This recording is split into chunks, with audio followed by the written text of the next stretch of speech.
কালীঘাট মন্দিরের শিব ঠাকুরের মন্দির, কালীঘাট মায়ের মন্দির, শিব ঠাকুরের মন্দির সবাই পুজো।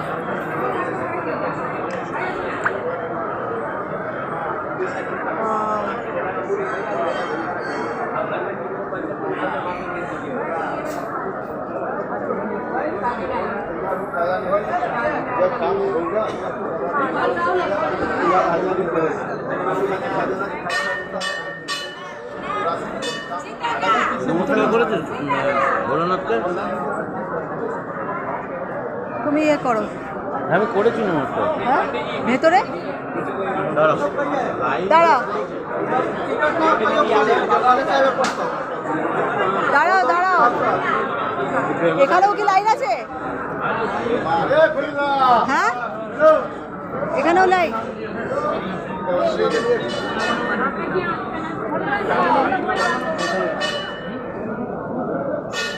আরে ওখান থেকে নমস্কার করবো, চলো তো আর ভিতরে ঢুকতে হবে না, চলো চলো।